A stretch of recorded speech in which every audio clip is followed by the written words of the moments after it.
Today we will study Class 8 History Chapter 1 The Advent and Expansion of the British Power in India.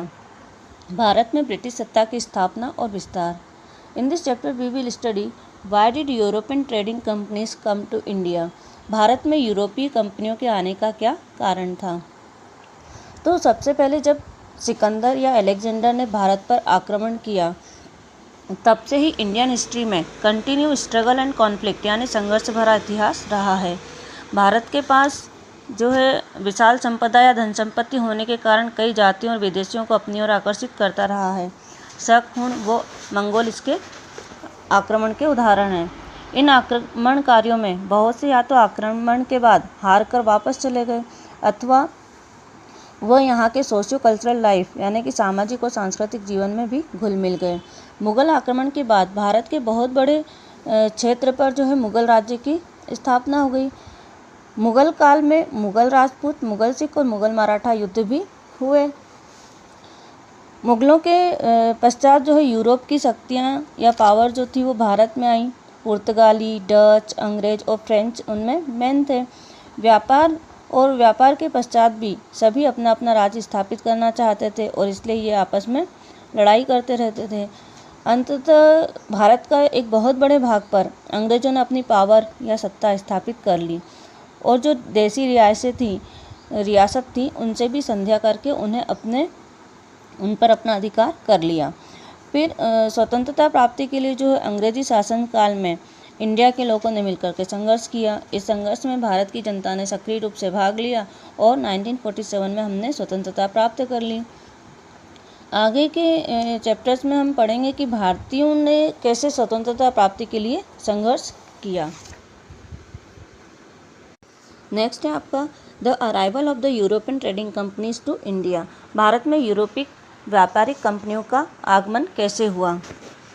तो 15वीं century में Europe में कुछ प्रमुख घटनाएं हुई. जैसे तुर्कों ने कॉन्स्टेंटिनोपल पर अपना कब्जा कर लिया. साइंस और टेक्नोलॉजी के क्षेत्र में पुनर्जागरण आंदोलन, ज्योग्राफिकल डिस्कवरी यानी भौगोलिक खोजों ने भी भारत एवं ईस्ट यानी कि पूर्व के देशों के मन में क्या करा कि यूरोपीय लोगों के प्रति आकर्षण उत्पन्न होने लगा.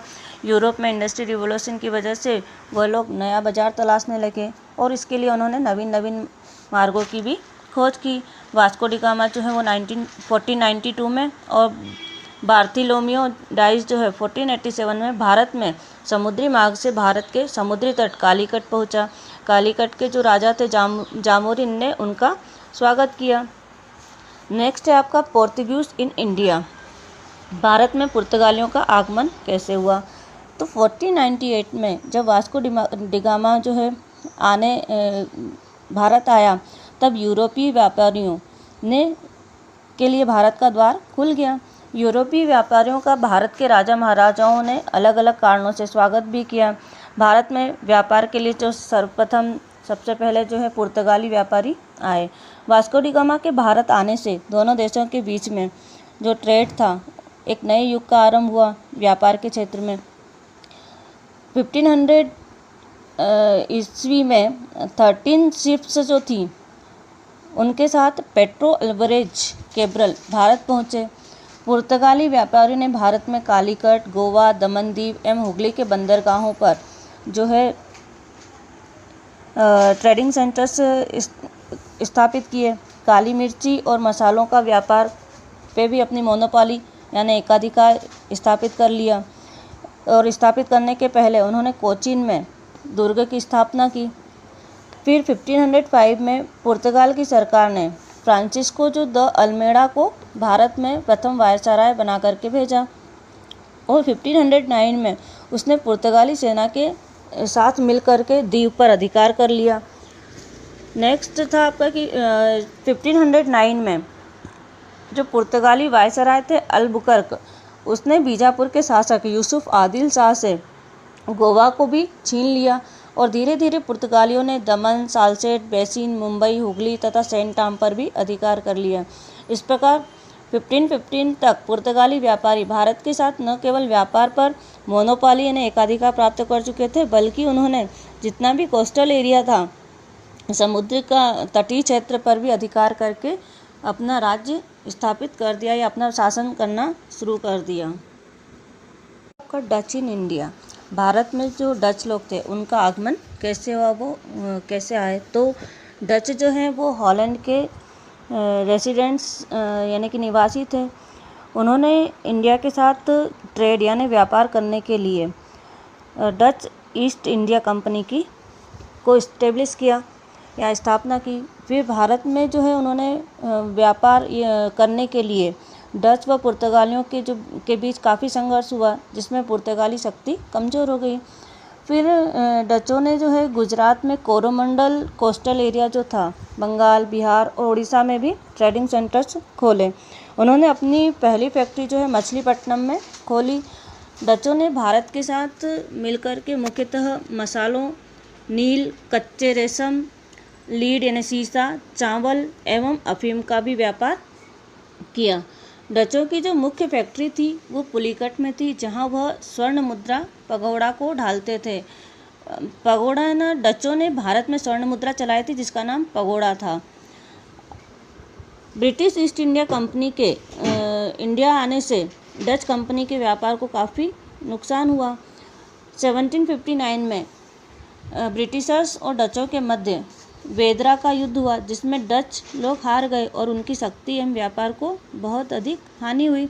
धीरे धीरे डच ईस्ट इंडिया कंपनी की शक्ति भारत से समाप्त हो गई और वो वापस चले गए। फिर आपका the British in India, Bharat में अंग्रेजों का आगमन। अन्य जो यूरोपीय नेशंस थे उनकी तरह ही ब्रिटिशर्स भी भारत के साथ व्यापार करना चाहते थे। इंग्लैंड के जो मुख्य कैपिटलिस्ट यानी पूंजीपति थे, उन्होंने भी 31 दिसंबर को ईस्ट इंडिया कंपनी को इस्टेब्लिश किया या स्थापित किया। फिर इंग्लैंड की महारानी एलिजाबेथ प्रथम ने फर्स्ट जो थी, उन्होंने 15 ईयर्स के लिए एक चार्टर द्वारा ट्रेड पर मोनोपाली प्रदान की। फिर 1608 में कैप्टन हॉकिंस ने प्रथम जो फर्स्ट ब्रिटिश शिप था जो कि भारत आया। उस समय मुगल सम्राट जहांगीर का शासन था। नेक्स्ट है आपका the French in India, Bharat में फ्रांसीसियों का आगमन या फ्रेंच लोगों का जो आए थे उनका आगमन किस तरह से हुआ। तो 1664 में फ्रांस ने भारत के साथ जो ट्रेड करने के लिए द इंडो ओरिएंटल नामक कंपनी बनाई। और फिर फ्रांसिस कैरन ने जो है फ्रांसीसियों का एक दल भारत के लिए भेजा। 1668 में सूरत के प्रथम फ्रांसीसी ट्रेडिंग सेंटर की स्थापना की या फ्रांसीसी कोठी की स्थापना की गई। इसके बाद मछलीपट्टनम में 1669 में, 1673 में पांडुचेरी में और 1690 से लेकर के 92 तक में बंगाल के चंद्रनगर में फ्रांसीसी कंपनी ने अपनी ट्रेडिंग सेंटर्स खोले। फिर फ्रांसीसी कंपनी ने पांडुचेरी में फोर्ट लुई किले का भी निर्माण करवाया। फिर 1740 तक कंपनी का केवल एक ही उद्देश्य था, भारत से व्यापार या लाभ कमाना। लेकिन 1740 के बाद फ्रांसीसी गवर्नर डुप्ले जो है वो राजनीतिक परिस्थितियों का लाभ उठाना चाहते थे और इसके लिए उन्होंने काफ़ी कार्य किया। डुप्ले के प्रयासों ने जो है ब्रिटिश ईस्ट इंडिया कंपनी के साथ संघर्ष हुआ, जिसमें फ्रांसीसी जो हैं वो पराजित हो गए और उन्हें भारत के साथ अपने व्यापार को धीरे धीरे खत्म करना पड़ा। आपका decline of Mughal empire and the consolidation of British power in India, Mughal साम्राज्य का पतन और अंग्रेजों द्वारा इसका लाभ उठाना।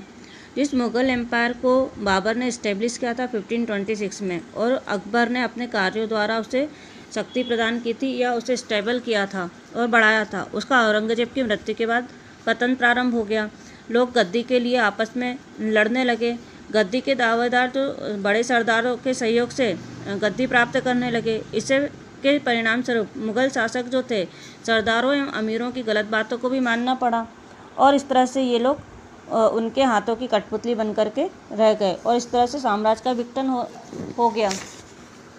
इस काल में क्या हुआ कि जो मुगल साम्राज्य के प्रांत बंगाल, हैदराबाद, अवध, पंजाब, भरतपुर, पूना, मैसूर, कर्नाटक, इन सब में मराठा सरदारों ने अपना वर्चस्व स्थापित कर लिया। इन राज्यों ने मुगल साम्राज्य के पतन में भी महत्वपूर्ण योगदान दिया और ईरान का जो शासक था नादिर शाह और अफगान शासक अहमद शाह अब्दाली ने के आक्रमणों ने मुगल साम्राज्य को धीरे धीरे पूरी तरह खत्म कर दिया और इस स्थिति का लाभ अंग्रेजों द्वारा उठाया गया।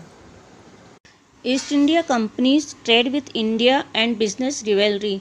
ईस्ट इंडिया कंपनी का भारत के साथ व्यापार और प्रतिस्पर्धा।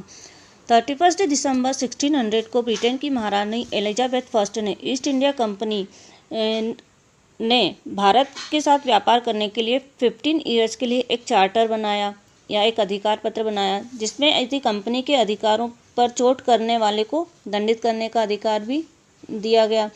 ईस्ट इंडिया कंपनी ब्रिटेन के कुछ कैपिटलिस्ट जो थे उनके साथ जॉइंट ट्रेड करने के लिए बनाई गई थी या साथ में व्यापार करने के लिए बनाई गई थी। कंपनी का मुख्य उद्देश्य था अधिक से अधिक मुनाफा कमाना। अंग्रेजों की दृष्टि में या ब्रिटिशर्स की जो दृष्टि थी उसमें मुनाफा अर्जित करते समय उचित अनुचित तरीकों का उपयोग करना भी गलत नहीं था। वे इस उद्देश्य की पूर्ति के लिए जो है लूटमार भी करते थे और लूटमार करने के कारण कंपनी माला माल हो गई। कंपनी व्यापार पर पकड़ स्थापित करने के साथ साथ पॉलिटिकल एम्बिशियस भी हो रही थी, मतलब राजनीति में भी अपना लक्ष्य स्थापित करके चल रही थी। भारत की राजनीतिक कमजोरियों का उनको अनुमान हो गया था और अंग्रेजों को लगता था कि व्यापार से अधिक वो पॉलिटिकल पावर यानी राजनीतिक सत्ता प्राप्त करने में है और इस लक्ष्य की प्राप्ति के लिए शीघ्र उन्होंने प्रयास प्रारंभ कर दिए। Expansion of east India company in India. Bharat में कंपनी के व्यापार का विस्तार। ईस्ट इंडिया कंपनी द्वारा भारत के साथ व्यापार तो प्रारंभ हो गया, मगर कंपनी जो है भारत में अपने व्यापारिक बस्ती या ट्रेड सेंटर खोलने में सफलता नहीं मिल रही थी। तब जहांगीर ने सूरत में जो है अपना ट्रेड सेंटर खोलने की आज्ञा प्राप्त कर ली। इसके बाद कंपनी ने सर थॉमस रो को मुगल दरबार में भेजा। सर थॉमस रो ने जो है 1615 से लेकर के 1619 तक मुगल के दरबारों में रहा। उसने जहांगीर से मुगल साम्राज्य के विभिन्न भागों में ट्रेड सेंटर खोलने की आज्ञा प्राप्त कर ली और उसने सूरत, आगरा, अहमदाबाद और भड़ोच में भी ट्रेड सेंटर्स खोल लिए। फिर 1668 में इंग्लैंड के सम्राट चार्ल्स सेकंड के साथ पुर्तगाल की राजकुमारी कैथरीना के साथ विवाह हुआ। शादी में इन्होंने दहेज के रूप में मुंबई मिला 10 पाउंड ईयरली लगान पर मुंबई ईस्ट इंडिया कंपनी को दे दिया गया। फिर 1687 में कंपनी द्वारा सूरत के स्थान पर मुंबई को पश्चिमी तट की कोठियों का मुख्यालय बना लिया गया या ट्रेड सेंटर में बदल दिया गया। फिर मछलीपट्टनम, मद्रास, बंगाल, हरिहरपुर, बालासोर, हुगली, पटना और कासिम बाजार में भी इन्होंने अपने ट्रेड सेंटर्स खोल लिए। इससे उनके व्यापार में बहुत ही ज़्यादा वृद्धि हुई। फिर उन्होंने कंपनी द्वारा मुंबई, मद्रास तथा कलकत्ता में भी फोर्ट बना लिए और वहाँ पर्याप्त सुरक्षा के प्रबंध भी इन्होंने कर लिए। फिर 1770 में ईस्ट इंडिया कंपनी ने मुगल एम्परर फारूक शाह से व्यापारिक सुविधाएं प्राप्त कर ली। तब जॉन सरमन और विलियम हैमिल्टन एम्परर से मिलने गए और मुगल एम्परर जो थे वो बहुत ही गंभीर रूप से बीमार थे। तब विलियम हैमिल्टन की सहायता से वो जल्दी ही ठीक हो गए। तब खुश होकर एम्परर ने जो है कंपनी को 3 आदेशों द्वारा बहुत सारी सुविधाएं प्रदान कर दी और 3000 रुपीज़ ईयरली के बदले में कंपनी को बंगाल में बिना किसी कर के व्यापार करने का अधिकार मिल गया और कंपनी ने कलकत्ता के आसपास के एरिया को रेंट यानी किराए पर लेने की परमिशन भी मिल गई और हैदराबाद में कंपनी की सभी ड्यूज यानी देनदारी समाप्त कर दी। इस प्रकार कंपनी के व्यापार में वृद्धि हुई। नेक्स्ट है आपका Anglo French rivalry and Carnatic war. Anglo French rivalry and Carnatic war में क्या हुआ कि इंग्लैंड और फ्रांस के बीच में व्यापार को लेकर जो प्रतिस्पर्धा थी वह जल्दी ही युद्ध में परिवर्तित हो गई। दोनों के बीच युद्ध शुरू हो गया और युद्ध शुरू होने के पहले उनकी पावर और रिसोर्सेज के बारे में जान लेते हैं। ब्रिटिश ईस्ट इंडिया कंपनी एक नॉन गवर्नमेंट यानी कि प्राइवेट कंपनी थी, जबकि फ्रेंच कंपनी जो थी वो फ्रेंच गवर्नमेंट के हाथ में थी। तब ईस्ट इंडिया कंपनी अपने व्यापार को बढ़ाने के निर्णय लेने के लिए स्वतंत्र थी, जबकि फ्रेंच की कंपनी को अपने निर्णय लेने के लिए फ्रेंच गवर्नमेंट पर निर्भर होना पड़ता था। ब्रिटिश कंपनी के एम्प्लॉय यानी कर्मचारी पूरी मेहनत और लगन से काम करते थे, जबकि फ्रेंच एम्प्लॉय के साथ ऐसा नहीं था। ब्रिटिश कंपनी ने अपने व्यापार को बहुत फैलाया, जबकि फ्रेंच कंपनी के पास केवल एक ही ट्रेडिंग सेंटर था और वो पौंडीचेरी में था। ब्रिटिश के पास बहुत सारे ट्रेडिंग सेंटर यानी व्यापार करने के स्थान थे। दोनों ही कंपनी अपने अपने ट्रेड को बढ़ाने का प्रयास कर रही थी। फिर वेस्टर्न और ईस्टर्न इंडिया में दोनों ही व्यापार कर रहे थे, दोनों की सोच एक जैसी ही थी, अतः युद्ध तो होना ही था। अच्छा, आपका the Carnatic war and there result. East India company और फ्रेंच कंपनी दोनों ही ज़्यादा से ज़्यादा लाभ कमाना और अपने राजनीतिक प्रभाव को बढ़ाने का प्रयत्न कर रही थी। दोनों ही इंडियन गुड्स यानी भारतीय माल को कम से कम मूल्य पर खरीदने का प्रयास करती थी। वह पूरे भारत के मार्केट पर अपना कंट्रोल करना चाहती थी और ज़्यादा से ज़्यादा सुविधाएं भी प्राप्त करना चाहती थी। इसके लिए उन्होंने इंटरनल अफेयर्स यानी भारत के आंतरिक और राजनीतिक मामलों में हस्तक्षेप करने लगी। दोनों ही कंपनी भारत पर अपना वर्चस्व स्थापित करने का सपना देखने लगी। फ्रेंच कंपनी का हेडक्वार्टर जो कि दक्षिण पूर्वी समुद्री तट पर पौंडीचेरी में था, जबकि ब्रिटिश कंपनी का प्रमुख केंद्र फोर्ट सेंट जॉर्ज मद्रास में था, जो कि पौंडीचेरी के ज़्यादा दूर नहीं था। दोनों कंपनी एम्बिशियस यानी महत्वाकांक्षी थी। दोनों में परस्पर टकराहट होने लगी और एक दूसरे को समाप्त करने की होड़ में भारत में 3 युद्ध हुए, जिन्हें कार्नेटिक वार के नाम से भी जाना जाता है। फर्स्ट कार्नेटिक वार, कर्नाटक का प्रथम युद्ध 1746 से लेकर के 1748 तक रहा। कर्नाटक मुगल एम्पायर के अंडर में था, मगर अब स्वतंत्र हो गया था। कर्नाटक की राजधानी जो थी वो आरकाट थी, जो मद्रास और पांडिचेरी के बीच में थी। यूरोपीय देशों में ऑस्ट्रिया को लेकर फ्रांस और ब्रिटेन के बीच में अनेक युद्ध हुए, जिसका प्रभाव भारत पर भी पड़ा और ब्रिटेन और फ्रांस की कंपनी के बीच भारत में भी दुश्मनी शुरू हो गई। फ्रांसीसी गवर्नर डुप्ले ने कर्नाटक के जो नवाब थे अनवरुद्दीन को लालच देकर अपनी तरफ मिला लिया। फिर फ्रांसीसी सेना ने मद्रास में जो किला था उस पर भी अधिकार कर लिया। कर्नाटक के नवाब ने डुप्ले से किले की मांग की, किंतु डुप्ले ने जो है किला देने से मना कर दिया। इसके कारण दोनों के बीच में युद्ध हुआ और कर्नाटक को पराजय का सामना करना पड़ा। फिर 1748 में यूरोप में फ्रांस और ब्रिटेन के बीच में समझौता हुआ, तो भारत में भी समझौता हो गया। फिर मद्रास का जो किला था अंग्रेजी कंपनी को वापस कर दिया गया और दोनों के बीच में शांति स्थापित हो गई। मगर इस युद्ध से कुछ नई चीज़ें आई, जैसे कि कर्नाटक की हार से युद्ध में जो है यूरोपीय लोगों की श्रेष्ठता सिद्ध हो गई और यूरोपीय कंपनियों को ये बात समझ में आ गई कि भारतीय राज्यों के यदि हम आंतरिक मामलों में हस्तक्षेप करके अपने को स्थापित किया जा सकता है, अपने प्रभुत्व में वृद्धि की जा सकती है।